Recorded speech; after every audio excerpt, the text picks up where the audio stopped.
To smart investor అన్న TV5 money.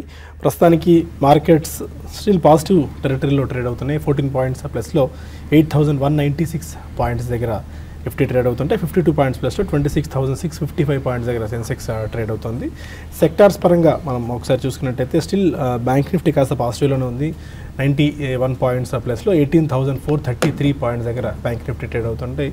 And auto ఒకటి plus మనకి ఐటీ ప్యాక్ ఇవాళ కాస్త అట్రాక్టివ్ కనిపిస్తుంది. ఐటీ స్టాక్స్ అన్ని కూడా ఫర్ ద మ్యాటర్ ఇవాళ ఇన్ఫోసిస్ అనుకోవచ్చు, Wipro except Mindtree across the pack అన్ని ఐటీ ప్యాక్లో ఉన్న స్టాక్స్ అన్ని కూడా గ్రీన్లో ట్రేడ్ అవుతున్నాయి. హెచ్సిఎల్ ఇన్ఫో సిస్టమ్స్ అనుకోవచ్చు, విప్రో ఇన్ఫోసిస్ లాంటి కౌంటర్స్ అన్ని ఇవాళ 1.5 నుంచి 2% గెయిన్స్లో ట్రేడ్ అవుతున్నాయి. పెర్సిస్టెంట్ లాంటి కౌంటర్స్లో కూడా. అండ్ కొద్దిగా వీక్గా ట్రేడ్ అవుతున్న కౌంటర్స్లో మనకి ఫార్మా ప్యాక్ కనిపిస్తుంది. ఫార్మా హెల్త్ కేర్ సెగ్మెంట్ ఇవాళ కాస్త వీక్గా ట్రేడ్ అవుతుంది. మిడ్ అండ్ స్మాల్ క్యాప్స్లో కూడా మనకి బయింగ్ ఆపర్చునిటీస్ కాస్త కనిపిస్తున్నాయి. కొన్ని కాల్స్ అండ్ ఈమెయిల్స్ కూడా తీసుకుందాం. ఈ లోపు అరవింద్ గారు ఎంతమంది మనకి ఐషర్ మోటార్స్ గురించి చెప్తున్నారు, ఎందుకు అంత స్ట్రాంగ్గా ఉన్నారు, 26,000-27,000 వరకు ఇంకా వెళ్ళేందుకు ఛాన్సెస్ ఐషర్ మోటార్స్లో ఎందుకు కనిపిస్తున్నాయని, టార్గెట్ లెవెల్స్ ఆ స్థాయిలో ఉన్నాయి అంటే ఎందుకు అంత కాన్ఫిడెంట్గా ఉన్నారో తెలుసుకోవడంతో పాటు ఇంకో టూ స్టాక్స్ కూడా వాళ్ళు రికమెండ్ చేస్తున్నారు. ఆ 2 స్టాక్స్లో ఫండమెంటల్ ఓవర్వ్యూ ఉంది, ఎందుకు కాన్ఫిడెంట్గా ఉన్న అంశాలు డిస్కస్ చేద్దాం. అరవింద్ గారు ఎంతముందు talking about Eicher Motors. Eicher Motors వచ్చేసి డబల్ డిజిట్ గ్రోత్స్ వాళ్ళు రికార్డ్ చేస్తూ ఉన్నారండి. ఆల్మోస్ట్ వాళ్ళ వాల్యూమ్ గ్రోత్ వచ్చేసి 25% CAGR లెవెల్లో వాళ్ళు గ్రో అవుతూ ఉన్నారు. సో మనకి నేను చెప్పినట్టు ఐటీలో వచ్చిన గ్రోత్ స్పిల్ ఓవర్ ఆటోలోకి నెక్స్ట్గా స్పిల్ ఓవర్ అయింది. సో ఆ గ్రోత్ స్టోరీ ఇంకా ఆటోలో నా ఉద్దేశం ప్రకారం ఇంకా మిగిలే ఉందండి. దాంట్లో వీళ్ళ ఫ్లాగ్షిప్ ప్రోడక్ట్ వచ్చేసి రాయల్ ఎన్ఫీల్డ్. వాళ్ళు ఆల్మోస్ట్ ఆ ప్రోడక్ట్ లెవెల్లో 43% CAGRలో గ్రో అవుతున్నారండి. అండ్ ఆ సెగ్మెంట్లో 350cc బైక్స్ ఏదైతే సెగ్మెంట్ ఉందో దాంట్లో వీళ్ళకి 99.7% మార్కెట్ షేర్ ఉందండి. And there is no other player as of now ఆ సెగ్మెంట్లో. అండ్ వీళ్ళ డీలర్షిప్స్ కూడా ఆల్మోస్ట్ 100 అడిషన్స్ జరుగుతున్నాయండి ఎవ్రీ ఇయర్. సో FY14లో 350 ఉన్న డీలర్షిప్స్ ఇప్పుడు ఆల్మోస్ట్ 605లో ఉన్నాయి. సో వీళ్ళది ఒక న్యూ ప్లాంట్ ఒకటి ప్లాన్ చేస్తున్నారండి చెన్నై దగ్గర. సో ఆ ప్లాంట్ వర్క్ అవుతే ఆల్మోస్ట్ ఒక 1.5 yearలో అది కమెన్స్ అవుతుంది. ఆ ప్లాంట్ వచ్చేసి ఇప్పుడు ప్రజెంట్గా ఉన్న 7,20,000 ప్రోడక్ట్స్ ఏదైతే ప్రొడక్షన్లో ఉన్నాయో అది ఆల్మోస్ట్ 9 lakhs వరకు వెళ్తుంది. సో ఈ స్టోరీ ఇదంతా చూసుకున్నా కూడా ప్లస్ వీళ్ళ జాయింట్ వెంచర్ ఏదైతే ఉందో వోల్వోతో వాళ్ళు ఈ హెచ్సివి అండ్ ఎల్సివి అండ్ ఎంహెచ్సివి సెగ్మెంట్లో వీళ్ళు మార్కెట్ లీడర్స్ ఆ సెగ్మెంట్లో వచ్చేసి. అండ్ అది ఆల్మోస్ట్ డబుల్ డిజిట్ గ్రోత్ ఆ సెగ్మెంట్ ఏదైతే ఉందో ఈ joint venture almost double digit growth record చేస్తూ ఉందండి. ప్లస్ వీళ్ళు మార్కెట్ షేర్లో కూడా 200 basis points ఎక్స్పాన్షన్ వచ్చిందండి వీళ్ళకి లాస్ట్ 3 yearsలో. సో ఈ స్టోరీ అంతా చూసుకున్నా కూడా చాలా వరకు స్ట్రీమ్ ఇంకా చాలా ఉంది దీంట్లో. ప్లస్ వీళ్ళకి ఆల్మోస్ట్ ఎబిటా మార్జిన్స్ కూడా 15% లెవెల్లో మెయింటైన్ చేస్తున్నారు. అండ్ రిటర్న్ రేషియోస్ కూడా 43% ఆ రిటర్న్ ఆన్ ఇన్వెస్ట్మెంట్ ఈక్విటీ అంటే it's a very huge number for this sector. So ఇవన్నీ దృష్టిలో పెట్టుకొని వీళ్ళకి మేము ఇచ్చే PE వచ్చేసి 39 అండి. సో వీళ్ళ EPS కూడా ఆల్మోస్ట్ 150 వరకు ఉందండి. ఇవన్నీ దృష్టిలో పెట్టుకొని వీళ్ళకి మేము 27,500 టార్గెట్ ఇస్తున్నామండి ఫర్ నెక్స్ట్ 9 to 12 months. కొంతమంది స్టిల్ ఇంకా ఐషర్ మోటార్స్ వాల్యుయేషన్స్ పరంగా కాస్త ఎక్కువగా ఉంది, బెటర్ మేబీ స్ప్లిట్ అయితే అఫోర్డబుల్ అవుతుంది, అదొకటే ఫ్యాక్టర్ తప్ప వాల్యుయేషన్స్ పరంగా కాస్త ఎక్కువగా ఉంది అనుకుంటున్నారు కొంతమంది పాయింట్ ఆఫ్ వ్యూలో. అండ్ ఇంకొంతమంది పాయింట్ ఆఫ్ వ్యూలో ఏంటంటే మార్జిన్స్ ఏ రోజుకి ఆ రోజు ఆర్ ఏ ఇయర్కి ఆ ఇయర్ బాగా పికప్ అవుతూనే ఉన్నాయి. వీళ్ళ బేస్ పెరిగే కొద్దీ ఆర్ వీళ్ళ సేల్స్ పెరిగే కొద్దీ అండ్ వీళ్ళ డైవర్సిఫికేషన్ పెరిగే కొద్దీ మార్జిన్స్ కూడా ఇంకా బాగా ఇంప్రూవ్ అవుతాయన్న టార్గెట్ అనిపిస్తుంది.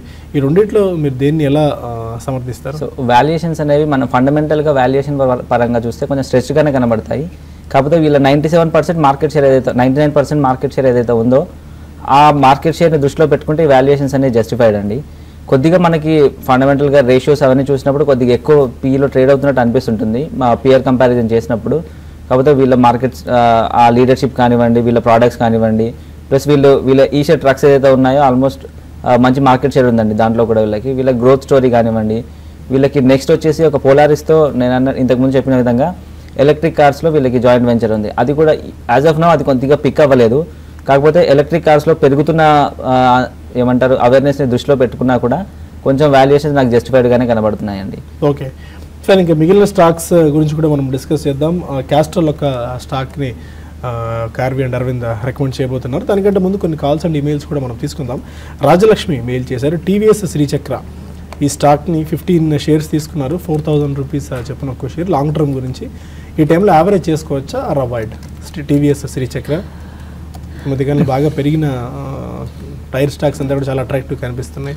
టైర్ స్టాక్స్ అన్ని కూడా మనం చూసినాము లాస్ట్ 1 ఇయర్గా ఎంఆర్ఎఫ్ కానీ అపోలో కానీ సిఎట్ కానీ జేకే టైర్స్ ఇవన్నీ కూడా ఒక మేజర్ అప్ ట్రెండ్ తర్వాత ఈ మధ్యకాలంలో కొంచెం హై లెవెల్ నుంచి కరెక్షన్ రావడం మనం చూసాము. రబ్బర్ ప్రైస్ పెరుగుతున్న కొద్దీ టైర్ స్టాక్స్ అన్ని కూడా మనం ఒక కరెక్షన్లోకి రావడం మనం చూసాము. ఈ స్టాక్స్ అన్ని కూడా ఓవర్గా బాగా స్ట్రెచ్ అయిపోయినట్టు కనిపిస్తుంది. ఈ స్టాక్ చూస్తే కనుక ముఖ్యంగా 300 నుంచి 4,000 రూపాయలు కూడా దాటమని చూస్తున్నాము. అయినప్పటికీ ఒక స్వల్ప రియాక్షన్ అనుకోవచ్చు. ఇంచుమించు 1000 పాయింట్ల వరకు 1000 రూపాయల వరకు పడి ఇంచుమించు 3,000 దగ్గర నుంచి ఈ స్టాక్ కొంచెం కన్సాలిడేషన్ అవ్వడం మనం చూస్తున్నాము. ఫండమెంటల్గా చాలా స్టడీగా చాలా స్ట్రాంగ్ గ్రోత్ ఉన్న స్టాకే, కాకపోతే కొంచెం ఓవర్ బాటిల్ ఉంది కాబట్టి ఒక రియాక్షన్ మనం చూస్తున్నాము. కొంచెం ఇంకా హై రేంజ్లోనే ఉంటే కనిపిస్తుంది. కొంచెం వెయిట్ చేయండి, డిప్లో బై చేయొచ్చు, ఉన్నాయంటే కనుక హోల్డ్ చేయొచ్చు. ఓకే, మరొక మెయిల్ కూడా తీసుకుందాం. చంద్రశేఖర్ అడుగుతున్నారు, Tilak Nagar industries okay 16 rupees 55 పైసలు ఆయన తీసుకున్నారు. ఇంకా ఎంతకాలం హోల్డ్ చేస్తే ప్రాఫిట్స్ అవచ్చు? ఇంకా Tilak Nagar industries breweries and డిస్టరీస్లో ఉన్న స్టాక్ చూస్తే కనుక బాగా తగ్గుతూ వచ్చింది. లాస్ట్ 1 ఇయర్గా చూస్తే కనుక కంటిన్యూస్ బేరిష్ ట్రెండ్లో ఉండడం మనం చూస్తున్నాము. ఈ స్టాక్ ఇంచుమించు 80-90 రూపాయల నుంచి ఈ 2 ఏళ్ళుగా పట్టు వస్తుంది. ఈ 2-3 రోజుల్లోనే కొంచెం వాల్యూమ్స్ తోటి కొంచెం పెరగటం మనం చూస్తున్నాము తిలక్ నగర్. బట్ ఓవరాల్గా పెర్ఫార్మెన్స్ చూస్తే కనుక ఫండమెంటల్గా బాగా వీక్గా ఉన్న స్టాక్. కాకపోతే మీరు ఇదే రేట్లో కొన్నారు కాబట్టి పెద్ద డౌన్ సైడ్ రిస్క్ లేదు. కాకపోతే ఏమాత్రం కొంచెం ర్యాలీ వస్తే కనుక ఈజీగా 10-15% వస్తుంది. అప్పుడు మీరు షార్ట్ టర్మ్లో ఎగ్జిట్ అవ్వచ్చు. లాంగ్ టర్మ్ కోసం మట్టుకు అందులో థింగ్స్ కొంచెం చేంజ్ ఓవర్ అవుతాయి తప్ప కానీ ఇమీడియట్గా బయింగ్కి అనుకూలం కాదనిపిస్తుంది. Almost 850 crores of debt company మీద ఉంది అండ్ రెగ్యులర్గా 4 క్వార్టర్స్ నుంచి 50-20 కోట్ల రూపాయల నికర నష్టాన్ని కంపెనీ ప్రకటిస్తూ వస్తుంది. కాబట్టి మేబీ ప్రైస్ చూసి అట్రాక్టివ్ అయినట్టు కనిపిస్తున్న అన్నట్టుంది. మేబీ ఇంతకుముందు సుందర్ గారు అన్నట్టు ఏమాత్రం కొద్దిగా పుల్ బ్యాక్ వచ్చి కొద్దిగా పైకి వచ్చినా కూడా మీరు ఎగ్జిట్ అయిపోయి మంచి ఫండమెంటల్స్ ఉన్న స్టాక్ని పిక్ చేసుకోవచ్చు. వరంగల్ హైదరాబాద్ నుంచి ఆదినారాయణ మరొకాలం అడగండి. ఆదినారాయణ గారు నమస్తే అండి. నమస్కారం అండి. నితిన్ ఫైర్, రుచి soya, first source solutions, okay ఈ 3 నుండి నితిన్ ఫైర్ హోల్డ్ చేయొచ్చా తీసుకోవచ్చా అని? నితిన్ ఫైర్, రుచి సోయా, ఇంకో స్టాక్ ఏదన్నారు? నితిన్ ఫైర్, రుచి soya, first source solutions. Okay, first అన్ని తీసుకున్నారండి? తీసుకుందాం అనుకుంటున్నారా? లేదండి, ఐడియా నితిన్ ఫైర్ అయితే తీసుకున్నాం ఈరోజు. ఓకే, అది ఫండమెంటల్స్ గా గుడ్ కంపెనీ అని అంతకుముందు కూడా మంచిగా పెర్ఫార్మ్ చేసింది. అవును, నితిన్ ఫైర్ ఆల్మోస్ట్ 40 రూపీస్ ఆర్ట్ లెవెల్స్ నుంచి బాగా వీక్ అవుతూ వచ్చిన స్టాక్ అండి. ఇప్పుడు ఆల్మోస్ట్ ఒక దశలో 20-23 రూపీస్ దాకా వచ్చింది. ఇప్పుడు కాస్త 27 దగ్గర ట్రేడ్ అవుతుంది నితిన్ ఫైర్ చూస్తే కనుక 50 రూపాయల నుంచి గత 6 నెలలుగా పడుతూ 25 రూపాయలకి 50% స్టాక్ ప్రైస్ ఎరోడ్ అయ్యి 25 రూపీస్ దగ్గర ప్రస్తుతానికి కన్సాలిడేషన్ అవుతుంది. బట్ ఓవరాల్గా చూస్తే కనుక ఇంకా టెక్నికల్గానే వీక్గానే కనిపిస్తుంది. అలాగే ప్రాఫిట్స్ చూస్తే కనుక మొన్న క్వార్టర్ రిజల్ట్స్ కొంచెం పాజిటివ్లోకి కొంచెం పర్వాలేదు రీజనబుల్గానే పెర్ఫామ్ చేయడం చూసాము చాలా కాలం తర్వాత. అంతక్రితం ప్రీవియస్ రిజల్ట్స్ చూస్తే కనుక కొంచెం నెగిటివ్గానే కనిపించడం తోటి ఈ స్టాక్ ప్రైస్ కూడా కంటిన్యూస్గా పడుతూ వస్తుంది. ఫండమెంటల్గా చూస్తే మొన్నే కొంచెం పాజిటివ్ లైనింగ్ వచ్చింది కానీ ఓవరాల్గా కొంచెం వీక్గానే ఉందనిపిస్తుంది టెక్నికల్గా. రుచి సోయా కూడా మనం చూసినాము 50 రూపాయల నుంచి 18 రూపాయల వరకు ఈ ఎడిబుల్ ఆయిల్స్ తయారు చేసే కంపెనీ కొంచెం బేరిష్ ట్రెండ్లోకి రావడం మనం చూస్తున్నాము. స్టాక్ ప్రైస్ చూస్తే కనుక ఈ మధ్యకాలంలో కొంచెం ఈ లెవెల్లో 18 రూపాయల దగ్గర డౌన్ ట్రెండ్ ఆగినట్టుగా కనిపిస్తోంది. అలాగే ఫండమెంటల్ చూస్తే కనుక పెద్ద ఏమీ కనిపించట్లేదు. ప్రీవియస్ క్వార్టర్ చూస్తే కనుక హెవీ లాస్ తోటి చూసాము. మొన్న క్వార్టర్ చూస్తే కనుక కొంచెం జస్ట్ 1 crore ప్రాఫిట్ అనేది Q1లో రావడం మనం చూసాము. బట్ రుచి సోయా కూడా పెద్ద ఏమీ ఆశాజనకంగా కనిపించట్లేదు. కాకపోతే 2 స్టాక్స్ ఒక మేజర్ బేరిష్ ట్రెండ్లోంచి కొంచెం స్టేబుల్ అవుతుంది కాబట్టి ఇక్కడ నుంచి ఏమైనా కొంచెం పాజిటివ్ న్యూస్ వస్తే కనుక షార్ట్ టర్మ్లో 15-20% వరకు రిటర్న్ వస్తే కనుక నా ఉద్దేశం అయితే హైయర్ లెవెల్లో ఎగ్జిట్ అవ్వచ్చు. నితిన్ ఫైర్ ప్రొటెక్షన్ ఒకప్పుడు అంత పెద్ద ఫ్యాన్సీ ఉండేది కాదు ఈ స్టాక్లో. బట్ అమితాబ్ బచ్చన్కి ఈ కంపెనీలో హోల్డింగ్స్ ఉన్నాయని ఎప్పుడైతే వార్తలు వచ్చాయో అప్పటి నుంచి ఈ స్టాక్ మంచి ఫ్యాన్సీ కనిపించింది. బట్ అదే పీక్ 40-45 రూపీస్ పీక్ నుంచి స్టాక్లో రెగ్యులర్గా వీక్ ట్రెండ్ మనం చూస్తున్నాము. ప్రైస్ చూసి అట్రాక్ట్ అవుతున్నారు. కొద్దిగా ఫండమెంటల్స్ ఉన్న ఇంకా బెటర్ కంపెనీస్ మీకు పిక్ చేసుకునే ఛాన్సెస్ ఉన్నాయి. ఇంకా తెనాలి నుంచి రఘు మరొకాలు. నమస్కారం సాయి గారు. నమస్కారం అండి, చెప్పండి సార్. ఇది యాక్చువల్గా డౌట్ సార్. యాక్చువల్ మొన్న దాకా నాకు వైన్ చూస్తుంటే సెల్ చేసేసి జస్ట్ ఒకటి ఉంచుకున్నాను సార్. ఓకే, హలో చెప్పండి. ఒక్క ఉన్న షేర్ ఏం జరిగిందంటే ఇవాళ 201 సంథింగ్ 200కి వెళ్ళిపోయింది కదా. నేను నా దగ్గర ఉన్నది మాత్రం 300+ లో ఉంది. సో మిగతా 100 అమౌంట్ ఎట్లా అవుతుంది సార్ నాకు? ఒకసారి మీ డౌట్ ఏంటి ఒకసారి మళ్ళీ అడగండి. ఓఎన్జీసీ తీసుకున్నారు మీరు? ఓఎన్జీసీ యాక్చువల్లీ నా దగ్గర ఒక 50 ఉంటే మొన్న అమ్మేసుకొని ఒకటే ఉంది సార్ నా డీమెట్ అకౌంట్ లో. ఓకే, ఒక్క షేర్ ఉంది. ఒకటి నిన్న స్ప్లిట్ అయింది. ఇప్పుడు మళ్ళీ 200 కనబడుతుంది. నేను ఇక్కడేమో రెడ్ కలర్ లో 100 రూపీస్ లాస్ట్ ఓనర్ చూపెడుతుంది సార్. 100 రూపీస్ మళ్ళీ బ్యాక్ వస్తాయి నాకు. ఓఎన్జీసీ మేబీ 100 రూపీస్ తిరిగానికి రిటర్న్ వస్తుందని అడుగుతున్నారు. రిటర్న్ కాదండి, మీకు ఆ స్టాక్ స్ప్లిట్ అయింది, ఇవాళ కార్పొరేట్ యాక్షన్ వల్ల ప్రైస్ తగ్గింది కాబట్టి మీకు బోనస్లో ఇస్తారు. అంటే మీకు ఆ ఎక్స్ట్రా షేర్ ఎంత రావాలందో మీకు ఆ షేర్ మీకు షేర్ రూపంలో వస్తుంది కాబట్టి మీకు లాస్ ఏమీ రాదండి. మీకు ఎక్స్ స్ప్లిట్ అయిందండి, ఈ రోజు నుంచే అయింది కాబట్టి మీకు ఇంకొక షేర్ మీ అకౌంట్లో యాడ్ అవుతుంది. మీ వాళ్ళు డేట్ మళ్ళీ మెన్షన్ చేస్తారు కాబట్టి మీకు ఆ లాస్ ఏమీ ఉండదండి. So no need to worry about it. And ఇంతకుముందు మనం డిస్కస్ చేస్తున్నాము. Next stock is Castrol. Castrol discuss చేస్తున్నారు. నెక్స్ట్ స్టాక్ ఈ క్యాస్ట్రాల్ని ఎందుకు స్ట్రాంగ్గా ఉన్నారు? ఎందుకంటే క్యాస్ట్రాల్ ఒక దశలో మంచి పీక్ స్టేజ్కి వెళ్ళింది. మోస్ట్ ఆఫ్ ది ఎక్స్పర్ట్స్ కూడా రికమెండ్ చేశారు 400 ఆర్డ్ లెవెల్స్ నుంచి పిక్ చేసి, కొంతమంది 350లో కూడా ఐడెంటిఫై చేశారు ఈ స్టాక్ని. 495, 500 దాకా స్టాక్ అయింది. బట్ పీక్ లెవెల్ నుంచి బాగా పడుతూ వస్తుంది స్టాక్. 360 ఆర్డ్ లెవెల్స్ దగ్గర ఇప్పుడు ప్రస్తుతం ట్రేడ్ అవుతున్నట్టుంది. క్యాస్ట్రాల్ ఇంకా అప్ సైడ్ ఏ మేరకు ఉంటుంది? సో ఇప్పుడు ప్రజెంట్ లెవెల్ వచ్చేసి 376 ఆ రేంజ్లో ట్రేడ్ అవుతుందండి. మేము ఆల్మోస్ట్ ఒక 30% పాజిటివ్లో ఉన్నాం. దీనికి 490 లెవెల్స్ అచీవబుల్ అండి వీటికి 9 to 12 monthsలో. సో ఇది వచ్చేసి ఆల్మోస్ట్ 19,500 crore మార్కెట్ క్యాప్ ఉన్న కంపెనీ. అండ్ వీళ్ళు ఈ పర్సనల్ మొబిలిటీ కానివ్వండి, కమర్షియల్ మొబిలిటీ కానివ్వండి, ఈ సెగ్మెంట్లో వీళ్ళు మార్కెట్ లీడర్స్.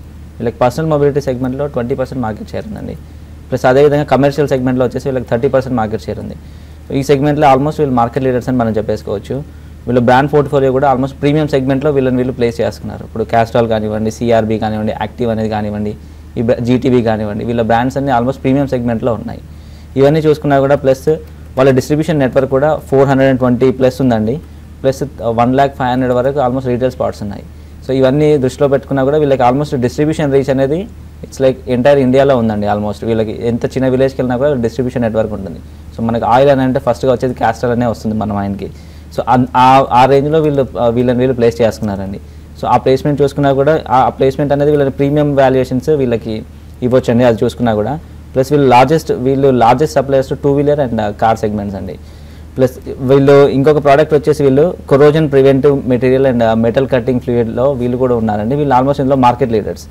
సో ఇవన్నీ చూసుకున్నా కూడా వీళ్ళ ప్రోడక్ట్ మిక్స్ చూసుకున్నా కూడా ఈ డిఫరెన్షియేట్ ప్రోడక్ట్ ఏదైతే ఉందో ఆయిల్ అండ్ లూబ్రికెంట్స్ కానివ్వండి, మెటల్ కటింగ్ కానివ్వండి, కొరోజన్ ప్రివెంటివ్ సెగ్మెంట్ కానివ్వండి, ఇవన్నీ చూసుకున్నా వీళ్ళ ప్లేస్మెంట్ అనేది చాలా అట్రాక్టివ్గా కనబడుతుందండి. ప్లస్ ఇదే విధంగా వీళ్ళ ROI లెవెల్స్ చూసుకుంటే, రిటర్న్ ఆన్ ఈక్విటీ చూసుకుంటే మోర్ దెన్ 100% ఉందండి. To be specific 114% return on investment ఇచ్చారండి ఈ స్టాక్స్ లాస్ట్ FY16 అని. సో ఇది చాలా ఇంప్రెసివ్ అండి, ఈ ఇంప్రెసివ్ ట్రాక్ రికార్డు. మీకు అదేవిధంగా రిటర్న్ ఆన్ క్యాపిటల్ ఇన్వెస్ట్మెంట్ కూడా ఆల్మోస్ట్ మోర్ దెన్ 100% ఉంది. ఇది చాలా కష్టం అండి ఈ కైండ్ ఆఫ్ రికార్డు ఇంత పెద్ద company, I mean large cap company, almost 19,500 crores ఉన్న కంపెనీ ఈ ట్రాక్ని మెయింటైన్ చేయడం అనేది కొద్దిగా కష్టం అండి. వీళ్ళ క్యాష్ ఫ్లోస్ కూడా చాలా పాజిటివ్గా ఉన్నాయి. క్యాష్ ఫ్లో ఫ్రమ్ ఆపరేషన్స్ కానివ్వండి, డివిడెండ్ పేమెంట్ కూడా almost dividend pay out ratio 75% maintain చేస్తారండి. ఇంత పెద్ద కంపెనీ ఆ రేంజ్లో మెయింటైన్ చేయడం అనేది కొద్దిగా కష్టమే. సో అవన్నీ చూసుకున్నా కూడా ఇది ప్రీమియం వాల్యుయేషన్స్ వీటికి ఇచ్చుకోవచ్చండి క్యాస్ట్రాల్కి. సో మనం వచ్చేసి కార్వీ వచ్చేసి వీళ్ళకి EPS వచ్చేసి 114 అని అనుకుంటున్నాం, 13.3 అనుకుంటున్నామండి FY18 వచ్చేసి. సో వీళ్ళకి మనం ఇచ్చే మల్టిపుల్ 37 అండి. ఎందుకంటే ఎబిటా మార్జిన్స్ కూడా 27% ఉన్నాయండి వీళ్ళకి. So 27% EBITDA margin at 19,500 crore level అనేది, ప్లస్ మోర్ దెన్ 100% ROE అనేది కొంచెం ఇంప్రెసివ్గా ఉంది. ఈ విధంగా చూసుకున్నా కూడా 490 లెవెల్స్ అనేది ఈజీగా అచీవ్ అవ్వండి. సో నన్ను అడిగితే ఇది కొంచెం అట్రాక్టివ్ ప్రైస్లో దొరుకుతుందండి 370 అనేది. సో ఇది మనకి సెల్లింగ్ ప్రెజర్ కానివ్వండి, FI ఎగ్జిట్ కానివ్వండి, ఇవన్నీ కొంచెం అట్రాక్టివ్ ప్రైస్లో దొరుకుతుంది. సో ఇవన్నీ దృష్టిలో పెట్టుకొని ఎంటర్ అయితే మంచి రిటర్న్స్ పొందొచ్చండి. 490 టార్గెట్ ఇస్తాను. 490 ఇస్తాను. 490 target for 9 to 12 months. 9 to 12 months. Karvy view on Castrol. yes sir. Fine. మరొక కాలర్ కూడా ఉన్నారు, విజయవాడ నుంచి ఆంజనేయులు. అడగండి. సార్ నమస్తే అండి. నమస్కారం అండి. సార్ హ్యావెల్స్ ఇండియాను బెటానీ ఇండస్ట్రీస్ తీసుకుందాం అనుకున్నాం, లాంగ్ టర్మ్ వ్యూ తీసుకోవచ్చా సార్? ఎంతకాలం హోల్డ్ చేద్దాం అనుకుంటున్నారు లాంగ్ టర్మ్ అంటే? 2-3 years అండి. హ్యావెల్స్ అండ్ బ్రిటానియా రెండు స్టాక్స్ తీసుకోవచ్చండి లాంగ్ టర్మ్ కోసం. ఈ మధ్య కాలం చూస్తే కనుక హ్యావెల్స్ బాగా స్ట్రాంగ్గానే పెర్ఫామ్ చేసింది. పెర్ఫార్మెన్స్ తర్వాత ఈ మధ్యకాలంలో కొంచెం హై రేట్ నుంచి స్టాక్ కూడా కొంచెం కరెక్షన్ అవ్వడం కూడా చూసే కొంచెం మంచి రీజనబుల్ లెవెల్స్ కూడా రావడం మనం చూసాము. 450 నుంచి 300 రూపాయల వరకు ఈ ఎలక్ట్రిక్ ఎక్విప్మెంట్ తయారు చేసే కంపెనీ కొంచెం కరెక్షన్లోకి రావడం మనం చూసాము. ప్రస్తుతానికి ఈ 300 ఈ లెవెల్స్లో కొంచెం చాలా స్ట్రాంగ్ సపోర్ట్ కనిపిస్తుంది. అలాగే ఫండమెంటల్గా చూస్తే కనుక లాస్ట్ ఒక 3-4 క్వార్టర్స్ చూస్తే కనుక చాలా స్టడీ పెర్ఫార్మెన్స్ అనేది రావడం మనం చూస్తున్నాము. సో లాంగ్ టర్మ్ కోసం మీరు తీసుకున్నారు కాబట్టి హోల్డ్ చేయొచ్చు. అలాగే బ్రిటానియా కూడా మనం చూస్తున్నాము లాస్ట్ కపుల్ ఆఫ్ ఇయర్స్గా బాగా అవుట్ స్టాండింగ్ పెర్ఫార్మెన్స్ మనం చూసాము. బాగా స్టడీగా పెరుగుతూ చాలా టెక్నికల్గా ఫండమెంటల్గాను బాగా అవుట్ పెర్ఫార్మ్ చేసిన స్టాక్ బ్రిటానియా. ఈ మధ్యకాలం చూస్తే కనుక 3,600 నుంచి కొంచెం ఇంచుమించు 2,700 వరకు కరెక్షన్ రావడం మనం చూసాము బ్రిటానియాలో. ఫండమెంటల్గా చూస్తే కనుక బాగా స్ట్రాంగ్గానే కనిపిస్తుంది. ఇంకా కొంచెం వాల్యుయేషన్స్ చూస్తే కనుక ఇండస్ట్రీతో పోలిస్తే కొంచెం ఇంకా అట్రాక్టివ్గానే కనిపిస్తుంది బ్రిటానియా. సో బ్రిటానియా కూడా మీరు 2 లాంగ్ టర్మ్ కోసం పెట్టుకోవచ్చు. కొన్ని మెయిల్స్ కూడా తీసుకుందాం. ప్రసాద్ చంద్ర అడుగుతున్నారు, SAIL steel authority of India limited సేల్ని షార్ట్ టర్మ్ గురించి ఇప్పుడు పిక్ చేసుకోవచ్చా? సేల్ ఎలా కనిపిస్తుంది? ఎందుకంటే మిగిలిన మెటల్ ప్యాక్ అంతా కూడా గత కొద్ది రోజు కొద్దిగా యాక్టివ్ ట్రెండ్ చూస్తున్నాము. సెయిల్ మటుకు కొంచెం బాగా స్ట్రగ్లింగ్ ఉందనిపిస్తుంది. లాస్ట్ 1 ఇయర్గా చూస్తే కనుక బాగా హై నుంచి పడుతూ ఇంచుమించు 100 రూపాయలు దగ్గర నుంచి 35 రూపాయల వరకు సగానికి పైన పట్ట మనం చూసాము. అలాగే ఓవరాల్గా మెటల్ ప్యాక్ అంతా కూడా లాస్ట్ 6 మంత్స్గా బాగా బుల్లిష్గా ఉండి ఒక నియర్లీ హై వచ్చినప్పటికీ సెయిల్ మటుకు ఒక స్వల్ప అప్ ట్రెండ్ వచ్చింది. 35 నుంచి 55 వరకు వెళ్ళడం మనం చూసాము. అది కూడా బాగా స్ట్రగుల్ అవుతూ వస్తుంది. ఓ పక్క మెటల్ ప్యాక్స్ అన్ని కూడా బాగా పెరిగి కొంచెం కరెక్షన్ టైంకి కానీ ఒక కన్సాలిడేషన్ టైంకి వస్తున్న టైంలో ఇది ఇంకా కొంచెం మైనర్ అప్ ట్రెండ్లో ఉంది కాబట్టి ప్రస్తుతానికి సెయిల్ మటుకు అవాయిడ్ చేయడం మంచిది. ఓకే, సికింద్రాబాద్ నుంచి విజయ్ మరొక విజయ్. హలో చెప్పండి సార్. మేము హ్యాత్వే కేబుల్ ఒక 4,000 షేర్స్ 34లో తీసుకున్నాము. ఓకే. హలో, ఈరోజు పెరిగింది కొద్దిగా. అవును, దాన్ని ఫర్దర్గా ఇంకా ఏమైనా కంటిన్యూ చేసుకోవచ్చా? 201 టెక్స్టైల్ ఒకటి 109లో తీసుకున్నాం 1000 షేర్స్. ఎంతకాలం హోల్డ్ చేద్దాం అనుకుంటారు హ్యాత్వే కేబుల్ని? ఒక 3 months వరకు అండి. ఓకే, హ్యాత్వే కేబుల్ గత కొద్ది రోజు కొద్దిగా అట్రాక్టివ్ కనిపిస్తుంది. Stock regular 50 week high touch అవుతుంది. అండ్ ఎలాంటి ట్రెండ్ మీరు చూస్తున్నారు? 34 రూపీస్లో తీసుకున్నారు, 2 రూపీస్ గెయిన్స్లో ఉన్నారు.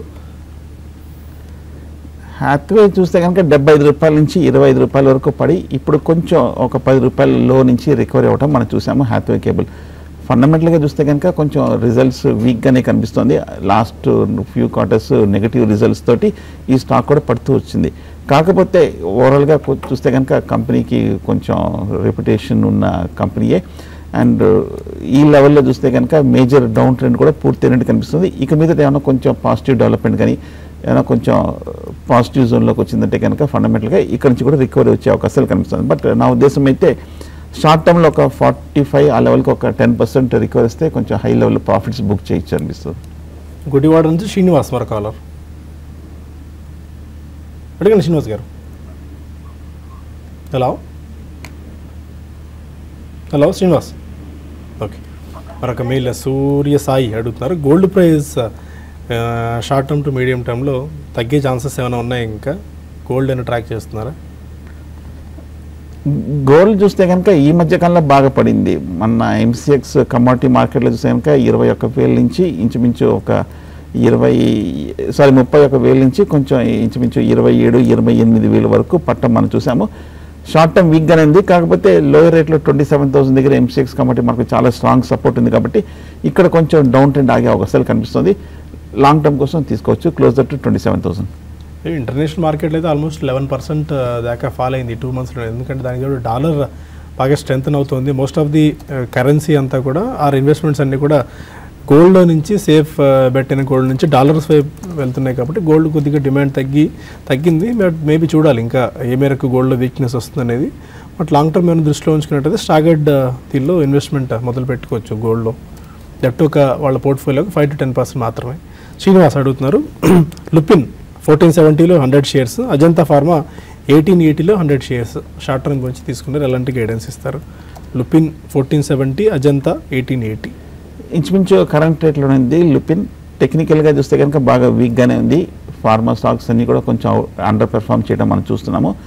కాకపోతే 1400 దగ్గర కొంచెం మ్యాక్సిమం డౌన్ సైడ్ రిస్క్ ఉందనిపిస్తుంది. హోల్డ్ చేయండి. షార్ట్ టర్మ్ అయితే అవుట్లుక్ వీక్గానే కనిపిస్తుంది. ఓకే. అండ్ అరవింద్, ఇంతకుముందు మనం డిస్కస్ చేస్తున్న స్టాక్లో ఒకటేమో ఐషర్ మోటార్స్ డిస్కస్ చేసాం, సెకండ్ ఈజ్ క్యాస్ట్రాల్ డిస్కస్ చేసాం, third stock ever going to discuss about SML Isuzu గురించి. ఎస్ఎంఎల్ ఇసుజు కూడా ఆల్మోస్ట్ ఫైన్. ఎలాంటి ఇస్తున్నారు ఎస్ఎంఎల్ ఇసుజులో? ఎస్ఎంఎల్ వచ్చేసి ఇప్పుడు 1070 లెవెల్లో ట్రేడ్ అవుతుందండి.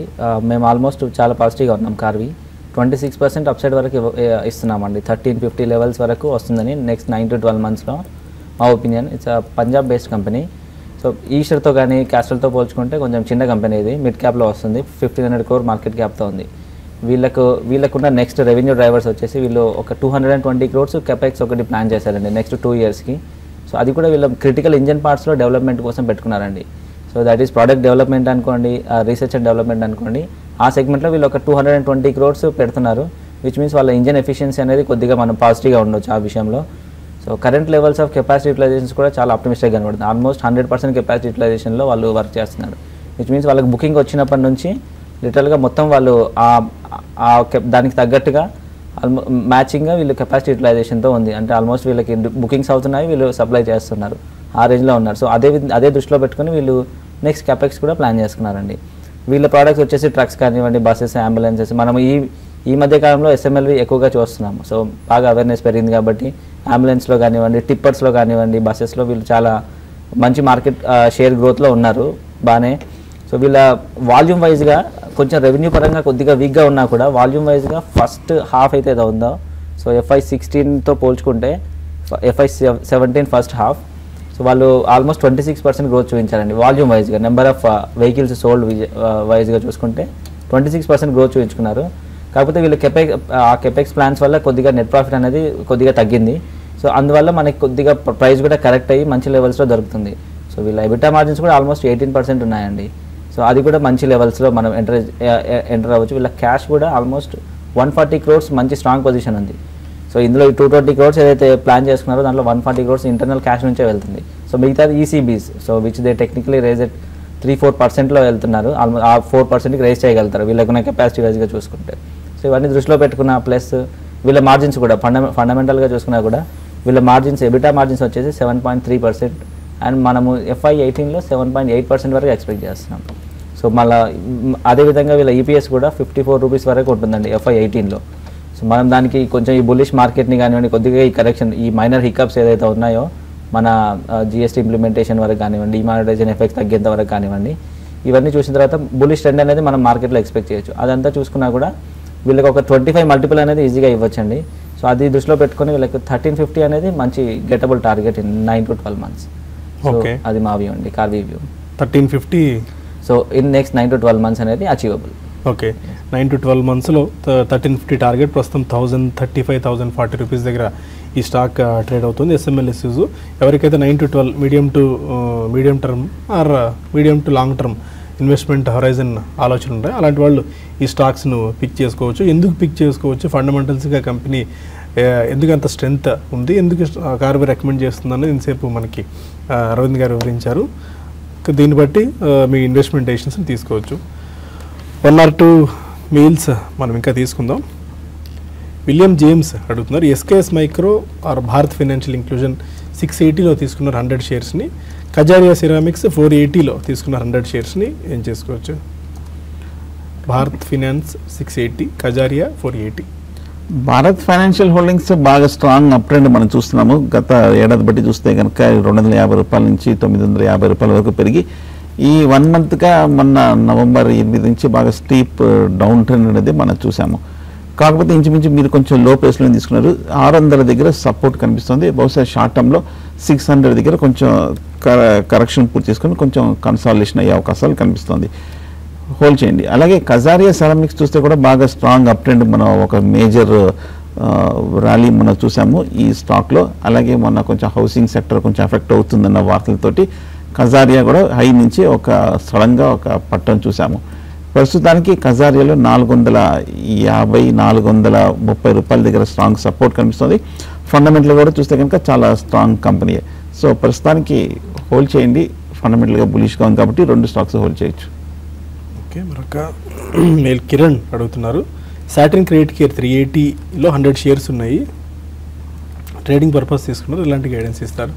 Satin credit care credit care చూస్తే కనుక బాగా పట్టం మనం చూసాము. బాగా వాలటిలిటీ లాస్ట్ 1 ఇయర్గా చూస్తున్నాము. అంత క్రితం 280 రూపాయల నుంచి 700 వరకు పెరిగి మళ్ళీ ఈ మధ్య ర్యాలీ కరెక్షన్లో 700 నుంచి 300 వరకు మనం ఈ స్టాక్ పట్టం మనం చూసాము. వాలటిలిటీ అనేది హెవీగా కనిపిస్తుంది. షార్ట్ టర్మ్ అయితే కనుక కొంచెం ఈ లెవెల్లో కరెక్షన్ ఆగే అవకాశాలు కనిపిస్తుంది. ఓవరాల్గా చూస్తే ఇంకా ఫండమెంటల్గా కొంచెం పాజిటివ్గా ఉన్నప్పటికీ కొంచెం స్టీప్ రియాక్షన్ వచ్చింది కాబట్టి కొంచెం సర్దుబాటు కొంచెం సమయం పడుతుంది షార్ట్ టర్మ్లో. ఓకే, మరొక మెయిల్ కిరణ్ అడుగుతున్నారు, షీలా ఫోమ్స్ 50 షేర్స్ 950లో, అంటే ఇవి ఐపీఓలో అలాట్మెంట్ అయ్యాయో 950లో తీసుకున్నారు, పీక్ ప్రైజ్లో తీసుకున్నట్టారు. షీలా ఫోమ్స్ని హోల్డ్ చేసుకోవచ్చా? షీలా ఫోమ్స్ ఈ మధ్య recent listed IPO Sleepwell mattresses ఉన్న company, almost 23 to 25% of market share organised సెగ్మెంట్లో ఉన్న కంపెనీ. షీలా ఫోమ్ మొన్న లిస్ట్ అయిన వెంటనే మనం 20-30% వరకు బాగా ర్యాలీ మనం రావడం చూసాము. ఈ 3 రోజుల్లో 1170 రూపాయల వరకు పెరిగి మళ్ళీ కొంచెం 960-940 వరకు పట్టడం మనం చూసాము. షార్ట్ టర్మ్లో అయితే కనుక ఈ 2-3 రోజుల రియాక్షన్లు చూస్తే కనుక చాలా అబౌవ్ 1100 దగ్గర సెల్లింగ్ ప్రెషర్ విపరీతంగా వస్తుంది, ప్రాఫిట్ బుకింగ్ కూడా వస్తుంది. సో ఇన్వెస్టర్స్ ఎవరైతే కనుక కొన్నారో బహుశా ఐపీఓలో వాళ్ళందరూ ఒకసారి ప్రాఫిట్స్ బుక్ చేసుకునే అవకాశాలు కూడా కనిపిస్తుంది ఈ లెవెల్స్లో. కొంచెం వెయిట్ చేయండి, కొంచెం కరెక్షన్ సర్దుబాటు అయిన తర్వాత కొంచెం స్టెబిలైజేషన్ అయిన తర్వాత బై చేయొచ్చు. ఓకే, ప్రస్తుతానికి బులెటిన్ వైండప్ చేసే ముందు యాజ్ ఆఫ్ నో 3 పాయింట్స్ ప్లస్లో 8185 దగ్గర నిఫ్టీ ట్రేడ్ అవుతుంది. 25 పాయింట్స్ ప్లస్లో 26,627 దగ్గర సెన్సెక్స్ ట్రేడ్ అవుతుంది. Any final trading this thing? 8200 అనేది నిన్న ఒకసారి ఫెయిల్ అయింది, రెండో రోజు రెండో అటెంప్ట్ చేస్తుంది. బహుశా ఇది చాలా క్రిటికల్, బాగా డెసిసివ్ లెవెల్ కూడా అనుకోవచ్చు. ఖచ్చితంగా నెక్స్ట్ పావు గంటలో రికవరీ అవ్వాలి. యూరోపియన్ మార్కెట్స్ తర్వాత ఒక స్వల్ప అప్ ట్రెండ్ వచ్చిందే కానీ ఇంకా కొంచెం హై లెవెల్లో కాన్షియస్గానే ఉందనుకోవచ్చు.